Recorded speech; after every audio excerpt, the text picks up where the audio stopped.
Gêneros musicais. Gêneros musicais são categorias que contêm peças musicais que compartilham elementos em comum.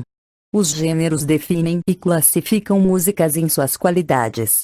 Entre os diversos elementos que concorrem para a definição dos gêneros, podem-se apontar: instrumentação, que instrumentos são mais frequentemente usados; texto, conteúdo sacro, profano, romântico, idílico, etc. Função, prelúdio, encerramento, dança, ritual, etc. Estrutura, linear, segmentada, repetitiva, etc. Contextualização, local de interpretação, contextualização geográfica, contextualização cronológica, contextualização etnográfica, etc.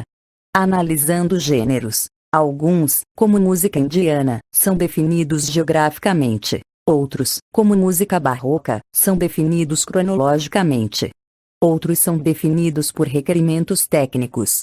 Outros gêneros, por outro lado, são um tanto vagos, e podem ser criados pelos críticos. Post-rock, por exemplo, é um termo definido pelo Simon Reynolds. Outros, como a música de videogame, se definem pela mídia utilizada. Dizer que uma música é do gênero romântico é simples, mas o explicar o porquê de a música ser deste gênero exige uma análise mais profunda, definindo as características do romanticismo nas diversas regiões e nos diferentes autores, línguas, formas musicais e ética.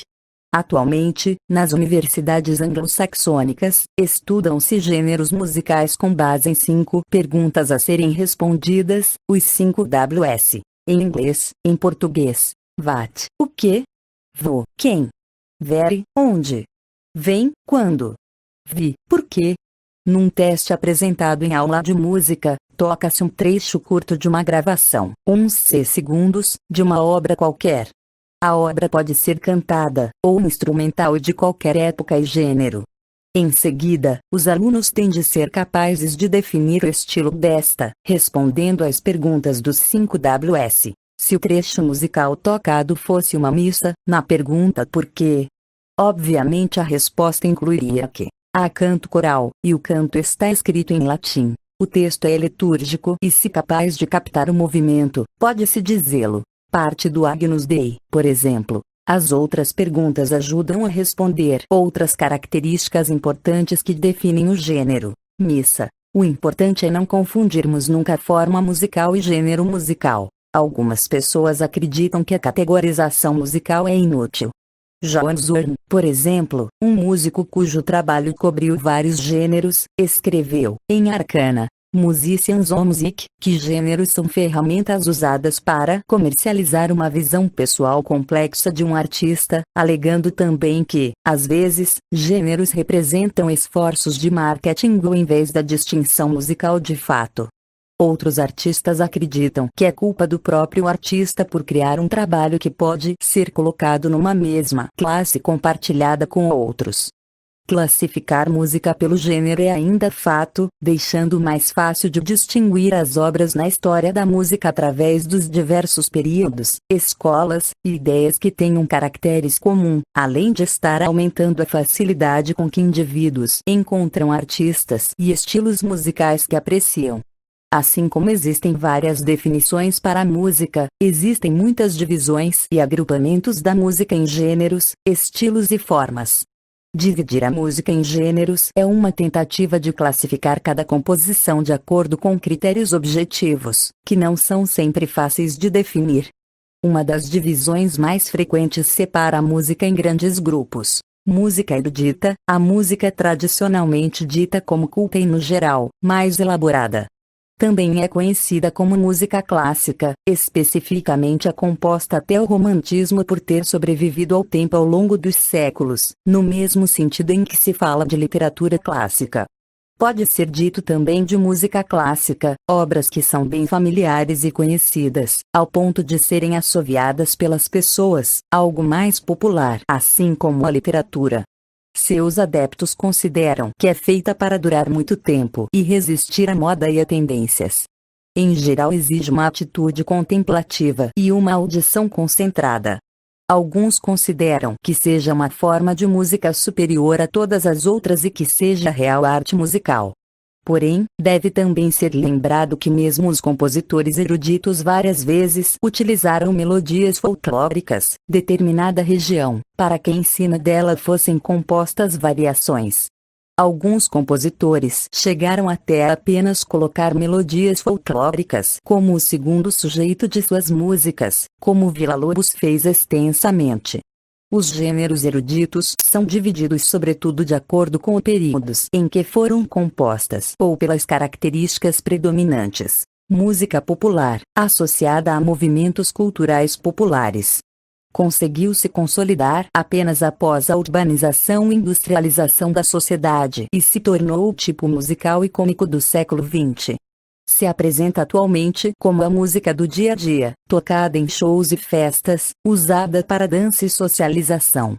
Segue tendências e modismos e muitas vezes é associada a valores puramente comerciais, porém, ao longo do tempo, incorporou diversas tendências vanguardistas e inclui estilos de grande sofisticação. É um tipo musical frequentemente associado a elementos extramusicais, como textos, letra de canção, padrões de comportamento e ideologias. É subdividida em incontáveis gêneros distintos, de acordo com a instrumentação, características musicais predominantes e o comportamento do grupo que a pratica ou ouve. Música tradicional ou música nacionalista, associada a fortes elementos culturais de cada grupo social. Tem caráter predominantemente rural ou pré-urbano. Normalmente são associadas a festas folclóricas ou rituais específicos. Pode ser funcional, como canções de plantio e colheita ou a música das rendeiras e lavadeiras. Normalmente é transmitida por imitação e costuma durar décadas ou séculos. Incluem-se neste gênero as cantigas de roda e de ninar, música religiosa, utilizada em liturgias, tais como missas e funerais.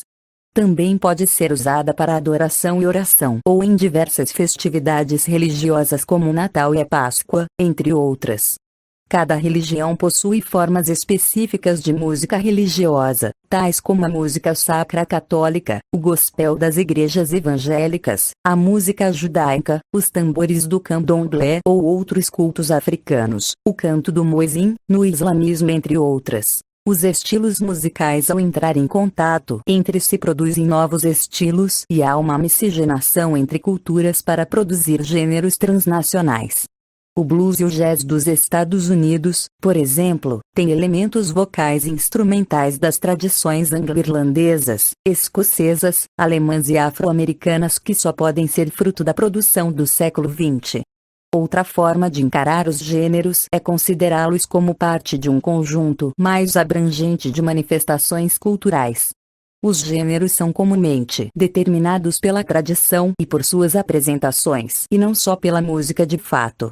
O rock, por exemplo, possui dezenas de subgêneros, cada um com características musicais diferentes, mas também pelas roupas, cabelos, ornamentação corporal e danças, além de variações de comportamento do público e dos executantes.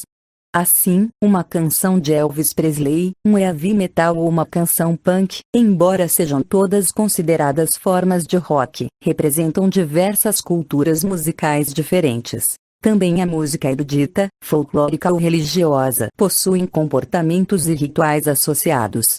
Ainda que o mais comum seja compreender a música erudita como a acústica e intencionada para ser tocada por indivíduos, muitos trabalhos que usam samples, gravações e ainda sons mecânicos, não obstante, são descritas como eruditas, uma vez que atendam aos princípios estéticos do erudito. Por outro lado, um trecho de uma obra erudita como os quadros de uma exposição de Mussorgsky tocado por Emerson, Lake and Palmer se torna rock progressivo não só porque houve uma mudança de instrumentação, mas também porque há uma outra atitude dos executantes e da plateia. Métodos de composição. Cada gênero define um conceito e um método de composição, que passa pela definição de uma forma, uma instrumentação e também um processo que pode criar sons musicais. A gama de métodos é muito grande e vai desde a simples seleção de sons naturais, passando pela composição tradicional, que utiliza os sistemas de escalas, tonalidades e notação musical, e varia até a música aleatória em que sons são escolhidos por programas de computador, obedecendo a algoritmos programados pelo compositor. Crítica musical. Crítica musical é uma prática utilizada, sobretudo pelos meios de comunicação, para comentar o valor estético de uma obra, intérprete ou conjunto musical. Um texto crítico frequentemente refere-se a um espetáculo ou álbum na época de seu lançamento. O assunto é complexo e polêmico, pois, desde os tempos em que a sua prática era levada a cabo por curiosos frequentadores da vida social e, consequentemente, dos espetáculos musicais, nunca se tornou claro qual o seu objetivo principal, nem mesmo quais os destinatários, o público, o artista ou ambos. Ao longo do século XX, notou-se que, mesmo sem finalidade ou utilidade aparente, a crítica musical passou a despertar forte curiosidade nos que não frequentavam os espetáculos musicais e assim se apropriavam dos pontos de vista emanados nas críticas. Com o estabelecimento do comércio musical, os músicos e produtores musicais, em nome da captura das plateias e dos compradores, passaram a manipular seu conteúdo com diversos tipos de favorecimento aos críticos. Com a vulgarização desta prática, a isenção da crítica passou a ser questionada. Ainda assim, ela consegue influenciar o público e uma crítica em um veículo respeitado pode, dentro de certos limites, promover o sucesso ou o fracasso dos artistas, álbuns e espetáculos. A indústria cultural, além de lançar tendências através de bandas pagas, agrupadas por redes de comunicação, também faz uso da crítica para vender sua mercadoria com artigos pagos, manipulação dos meios de comunicação e a massificação de determinados estilos musicais. A prática de comprar a execução de uma música em horários de grande audiência é chamada no Brasil de jabaculê ou simplesmente jabá. Educação musical. Educação musical é o conjunto de práticas destinadas a transmitir através da vivência musical a teoria e prática da música nas correntes gerações e inclui musicalização. É o processo de construção do conhecimento musical. Seu principal objetivo é despertar ou desenvolver o gosto pela música, estimulando e contribuindo com a formação global do ser humano, tendo também como uma de suas finalidades introduzir o ser humano no campo da compreensão musical, contribuindo para a vivência artística por meio de brincadeiras, expressão corporal, histórias, reconto e para crianças, desenvolvendo percepção auditiva, visual, tátil. A inteligência artística e a sensibilidade. O lúdico funciona como elemento motivador para o desenvolvimento da expressão musical, em um processo cujos principais elementos são a imitação, a percepção e a criação. As aulas partem sempre de atividades coletivas de modo a proporcionar a socialização com experiências lúdicas bem prazerosas. Hoje, a neurociência comprova que atividades musicais integram experiências sensoriais, motoras, percepção e execução, passando por diferentes processos emocionais, cognitivos, aprimorando a memória e a atenção. A música ganha ainda mais importância por arrebatar não só as crianças, mas também os adolescentes e os adultos. Para Scagnolato, 2006, a música não substitui o restante da educação, ela tem como função atingir o ser humano em sua totalidade.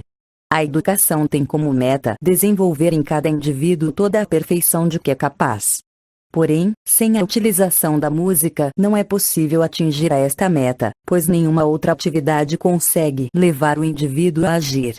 A música atinge a motricidade e a sensorialidade por meio do ritmo e do som, e por meio da melodia, atinge a afetividade. No Brasil, a religião/religiosidade tem um papel importante na iniciação musical. Verifica-se que a presença de práticas musicais nos ritos religiosos de diversas denominações propicia um ambiente acessível e estimulante às crianças e jovens. Num cenário em que haja dificuldade de acesso aos instrumentos musicais e às classes de música, as instituições religiosas oferecem condições tanto para a iniciação quanto ao desenvolvimento e motivação à prática musical, visto que a música é um componente culturalmente essencial para a manifestação religiosa, não exclusivamente, mas em especial a religião cristã, evangélica e católica. Métodos de musicalização. é um processo de construção de conhecimento musical. É uma combinação do lúdico e música. Os trabalhos com musicalização podem ser feitos com crianças a partir de 2 anos de idade. A musicalização na educação infantil necessita pautar-se no estudo intenso da personalidade da criança. O entendimento dos interesses, comportamento, prioridades e necessidades da criança conduzirá o professor e desse modo ele trará conhecimentos fundamentais para aplicar corretamente não somente nas metodologias de ensino, como também no uso dos materiais a serem utilizados. Stateri, 1935. Faz parte da arte-educação ou de atividades recreativas a partir da pré-escola. Também pode ser ministrada em conservatórios, como iniciação a cursos de instrumentos ou canto. Existem vários métodos consagrados de musicalização, cada um utilizando técnicas e recursos diferentes. Os mais conhecidos são: método Orff, desenvolvido pelo compositor alemão Karl Orff. O método Orff utiliza um instrumental especialmente desenvolvido para crianças, incluindo xilofones e metalofones pentatônicos e tambores de pequenas dimensões. O aluno é levado a construir sua própria noção de música através de exercícios rítmicos, melódicos e harmônicos em conjunto. Método Kodály, criado pelo compositor húngaro Zoltán Kodály, é baseado no desenvolvimento da percepção rítmica e melódica através de exercícios que utilizam o canto e atividades corporais. Os aspectos mais conhecidos deste método são as sílabas rítmicas. O solfejo rítmico é feito utilizando uma sílaba diferente para cada duração, e o solfejo manual, a utilização de gestos com as mãos para representar os intervalos ou graus da escala musical. Método Villens. O método Villens é um dos mais importantes métodos de educação musical em todo o mundo. Nascido na Bélgica em 1890, o professor Edgar Villens produziu, em sua vida profissional, um rico material didático para o desenvolvimento do ouvido musical aplicado em diversos países.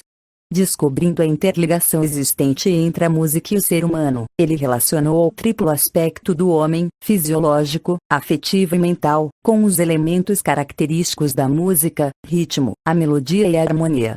Sua metodologia propõe uma educação musical ativa e criadora, seguindo as etapas do desenvolvimento psicológico da criança. Atualmente, o método Villens é conhecido e reconhecido pela França, Suíça, Itália, Espanha, Noruega, Portugal, Brasil e países da América Latina, dentre outros. Graças ao trabalho desenvolvido pela educadora e musicista Carmen Metir Rocha, Salvador é, hoje, o principal centro de divulgação do método Villens no Brasil. Método Tobin. Criado pela educadora Cândida Tobin, o método Tobin se baseia principalmente na utilização de estímulos visuais para criar associações com os estímulos sonoros. Cores e formas são utilizadas para fazer a criança perceber as relações de altura e duração. A notação musical é ensinada através de símbolos simplificados e os exercícios de canto utilizam sílabas rítmicas. O método utiliza animações e programas de computador para permitir que a musicalização seja feita por professores que não tenham proficiência em instrumentos musicais. Percepção auditiva se refere ao processo de construção da representação mental provocada por um estímulo sonoro, desde meros ruídos à música e à complexidade da fala. O termo audição se refere ao sentido, isto é, a capacidade fisiológica de receber como entrada som proveniente do ambiente ao nosso sistema nervoso. Sensações são os primeiros processamentos dos estímulos sonoros. Por estímulo sonoro, se entende o sinal acústico, isto é, a vibração mecânica do ambiente, situado em uma faixa de frequência e de amplitude mínima capaz de estimular o órgão sensorial da audição. A percepção auditiva, por sua vez, envolve a recepção e a interpretação desses estímulos. Nesta percepção identificam-se algumas habilidades como a detecção do som, sensação sonora, discriminação, localização, reconhecimento, compreensão, atenção e a memória, sendo assim parte do processamento auditivo que envolve a investigação do sinal acústico, integrando a informação em modelos. As naturezas do som. Sinal acústico versus estímulo sonoro. O som pode ser entendido de duas diferentes maneiras. como um fenômeno físico e como um fenômeno perceptual. A pergunta se uma árvore cai na floresta e ninguém está por perto, ela fez algum som. Expressa bem a diferença entre as diferentes naturezas de cada fenômeno. Se considerado o som como o primeiro conceito, é o fenômeno de propagação de vibração ondulatória de moléculas em torno da sua posição de equilíbrio, ou estado de repouso. A onda sonora se origina da perturbação do meio material elástico, que pode ser sólido, líquido ou gasoso. Como qualquer movimento ondulatório, há apenas fluxo energético, não havendo deslocamento das moléculas perturbadas, que voltam à sua posição inicial.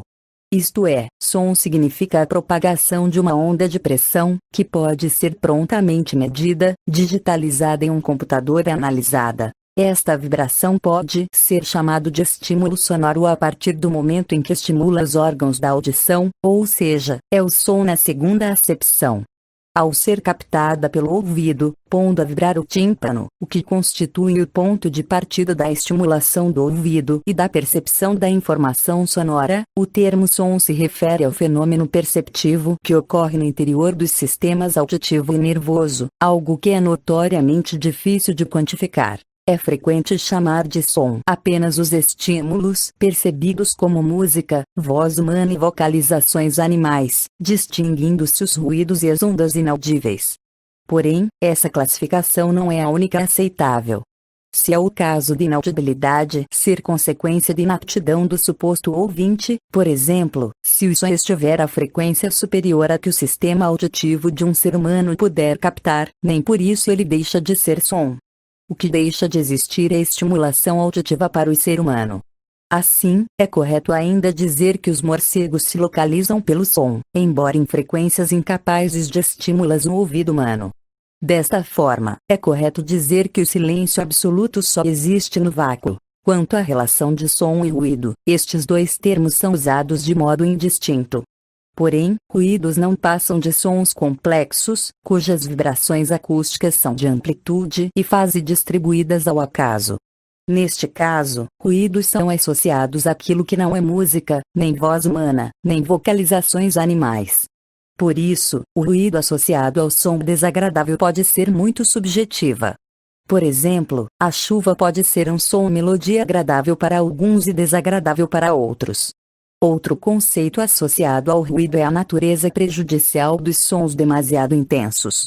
Quando o som, mesmo musical, é demasiado intenso, são considerados ruído, ou também chamados de barulho. Características acústicas e psicoacústicas do som. Em consequência dessa distinção entre os significados de som, os atributos físicos de um sinal sonoro, frequência, amplitude ou magnitude fase, devem ser considerados também distintamente da percepção correlata, altura ou tonalidade, volume ou intensidade e timbre. Para os estudos de acústica, o som pode ser representado graficamente como uma função senoide. A frequência é o número de oscilações completas de uma onda que ocorre em um dado intervalo de tempo. Pelo Sistema Internacional de Medidas, SI, convencionou-se utilizar o intervalo de tempo de 1 segundo, correspondendo à unidade de medida Hertz. Assim, um som que se apresenta a 100 Hz, por exemplo, significa que as moléculas do meio, como o ar, oscilaram para frente e para trás 100 vezes a cada segundo. O sistema auditivo humano percebe a frequência da onda sonora como altura, com as frequências mais altas correspondendo às notas mais altas. A frequência das ondas sonoras pode variar enormemente, como no caso dos abalos sísmicos, até valores extremamente elevados, comparáveis às frequências da luz visível. Os seres humanos ouvem ondas sonoras cujas frequências estejam compreendidas entre 20 Hz e 20.000 Hz, mas essa característica varia de indivíduo para indivíduo e de acordo com a idade. Sons abaixo do mínimo percebido pelo sistema de audição humano são denominados de infrassons. Já os sons acima do máximo de captação são chamados de ultrassons. O morcego, o cachorro e o gato são exemplos de animais que possuem ouvidos sensíveis à frequência superior a 20.000 Hz. Os elefantes, por sua vez, são sensíveis a frequências inferiores a 20 Hz. Na representação matemática e pictórica, a amplitude é a distância medida entre a crista da onda e seu vale. Isto equivale a dizer que a amplitude da onda sonora é dada pela diferença entre o ponto de pressão mais alta e o de pressão mais baixa. Apesar disso, não deve ser confundida com altura. A amplitude da onda é a representação da energia da onda sonora, o que significa uma medida da quantidade de som presente. Porém, importa mais a taxa de energia transferida, ou seja, a quantidade de energia propagada por unidade de tempo do que a quantidade de energia total. Como também o som é uma grandeza tridimensional, pois a onda sonora tem seu lugar no espaço, é útil caracterizar a taxa de energia em respeito a uma área. Assim, a intensidade sonora é definida pela física como o fluxo de energia por unidade de área. Essa energia varia proporcionalmente à pressão e à velocidade das partículas em um meio. Em termos acústicos, a intensidade é o valor médio do fluxo de energia por unidade de área perpendicular à direção de propagação, medida em watt por metro quadrado, W/m2. O nível de intensidade sonora é expresso em decibel, dB, tomando-se como referência I0 igual 10, 12, W/m. A amplitude da onda sonora é percebida pelo ouvido como intensidade ou nível de audibilidade, também chamada de volume do som. Como o ouvido reage às variações de pressão, ondas com maiores amplitudes são geralmente percebidas como mais fortes, enquanto as de menor amplitude são sons mais fracos.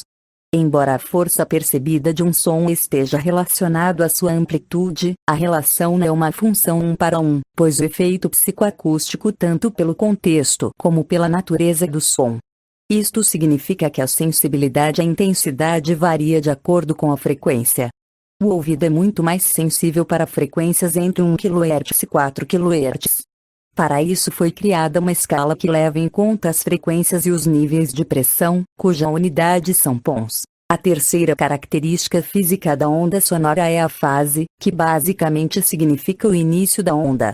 Na maioria dos casos, o ouvido é incapaz de perceber a fase. Desta maneira, tem-se duas características físicas do som que encontram correlatos no fenômeno perceptivo. Porém, os sons não se apresentam, na maioria das vezes, como uma onda pura. Assim como a luz, feixes sonoros de diferentes frequências, amplitudes e fases se encontram sobrepostos formando sons complexos. Esses sons podem ser decompostos, como a luz por um prisma, por transformadas de Fourier, possibilitando a caracterização de cada um dos sons de acordo com sua frequência, amplitude e fase. A coleção de todas as parciais de um som é conhecido como espectro sonoro. A terceira característica percebida pelo ouvido em um som é o timbre. Simplificadamente, timbre é concebido como o atributo da sensação sonora que permite ao ouvinte diferenciar dois sons de mesma altura e mesma intensidade.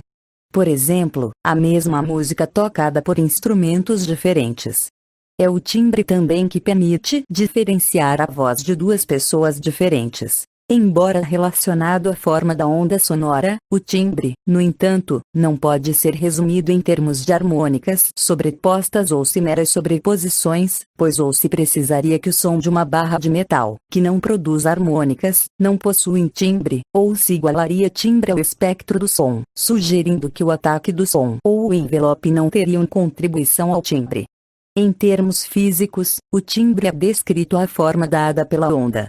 É uma característica multiescalar que congrega a frequência, a amplitude e a fase nos sons complexos, precisando ser expressa por espectrogramas tridimensionais, que incluam a dimensão temporal para análise. Em termos psicológicos, o timbre é associado à cor do som e carrega tanto significado quanto emoção. É comum os timbres dos instrumentos ou das vozes serem descritos em termos de brilhante ou rasgado. Para se considerar a audição enquanto percepção auditiva, é preciso diferenciar dois sistemas anatômicos. O ouvido, ou seja, o sistema auditivo humano, responsável pela transdução das ondas de pressão em pulsos neurais, e as estruturas cerebrais envolvidas nos processos subsequentes. Apesar dessa divisão anatômica, não é claro em qual região exatamente diferentes aspectos da percepção aparecem. Sistema auditivo. orelha, ou ouvido, é a estrutura anatômica responsável por captar, filtrar e amplificar o som nos seres humanos. É chamada de ouvido, ou orelha, que se divide em três partes: externo, médio e interno. O ouvido externo é formado pela orelha e pelo canal ou conduto auditivo externo. A orelha ou pavilhão auditivo é formada por cartilagem, o que confere flexibilidade a este órgão. Nos seres humanos e outros mamíferos, o pavilhão tem forma de C, que como um funil ajuda a captar o som e direcioná-lo ao canal auditivo. A orelha não possui músculos, mas pode ser movimentada pelo músculo do couro cabeludo. O canal auditivo externo, que mede cerca de 2,5 centímetros, amplifica o som de modo similar ao que acontece quando se usa a buzina de um carro no interior de um túnel. O ouvido médio começa no tímpano e termina antes da cóclea. É constituído pela membrana timpânica e por três ossículos: martelo, bigorna e estribo. A membrana do tímpano consiste em uma fina camada de tecido fibroso que forma uma barreira entre o ouvido externo e médio, que se liga ao martelo, puxando e empurrando quando movimentado pela vibração do ar. Os ossículos, por sua vez, são mantidos em suas posições pelo ligamento suspensório e trabalham como alavancas entre si.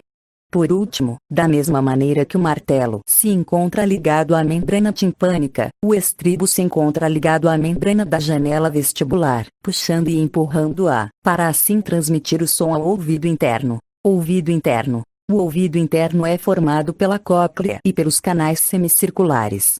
Enquanto os canais semicirculares não participam diretamente da percepção auditiva, sendo órgãos sensoriais envolvidos no equilíbrio, a cóclea é o órgão fundamental na recepção do estímulo sonoro. A palavra cóclea vem do grego koslos e significa caracol.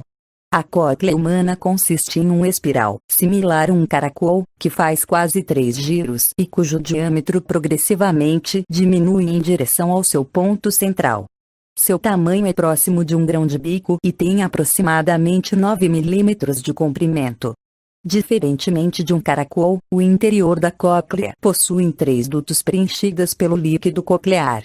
Examinada em corte transversal, o compartimento superior da cóclea denomina-se escala vestibuli, ou canal vestibular. O compartimento inferior denomina-se escala timpani, ou canal timpânico. No meio, por toda a extensão da cóclea, entre os dois compartimentos anteriores, se encontra uma seção transversal triangular denominada de escala media, ou duto coclear. O duto coclear é separado do canal vestibular por uma fina membrana elástica, a membrana de Reisner. Separando o duto coclear do canal timpânico se encontra a membrana basilar. Sobre esta se encontra uma estrutura complexa responsável pela transdução auditiva, o órgão de Corti. O órgão de Corti é composto de uma série de estruturas epiteliais localizadas sobre a membrana basilar, que separa o canal timpânico do duto coclear. As estruturas mais próximas do centro se encontram as 2 fileiras de células em forma de bastão, chamadas de pilares de Corti. Os 2 pilares estão apoiados sobre a membrana basilar, mas depois de se curvarem, se afastando uma das outras, novamente elas se tocam formando uma espécie de túnel, o túnel de Corti. Encostada no pilar mais interno, mais próximo ao sulco espiral interno, onde se unem as membranas basilares e de Reisner, porém do lado externo do túnel de Corti, se encontra uma coluna de células ciliadas, chamadas de células ciliadas internas. Junto ao pilar externo, também externamente ao túnel de Corti, há 3 colunas de células ciliadas em parelhas. As células ciliadas externas das células ciliadas que se estendem em finíssimos pelos, os estereocílios, que se movimentam de acordo com as vibrações. São também as células ciliadas que fazem a transdução das vibrações mecânicas em sinais eletroquímico e conduzem ao nervo auditivo. Em toda a sua extensão, o órgão de Corti possui cerca de 20.000 cílios externos e aproximadamente 3.500 cílios internos. Ao redor de ambas as fileiras de células ciliadas se encontram células de sustentação. São as células de Hansen para a fileira externa e a lâmina reticular para a fileira interna. Cobrindo o sulco espiral interno e o órgão de Corti, se encontra uma estrutura delicada e flexível, de origem ectodermal. É chamada de membrana tectorial. Consiste de fibras finas e incolores, incorporada em uma matriz transparente de colágeno semissólido e macio. Pelas suas características estruturais, a membrana tectorial é mais flexível na direção transversal que longitudinal, e desempenha papel fundamental na captação das estimulações vibratórias.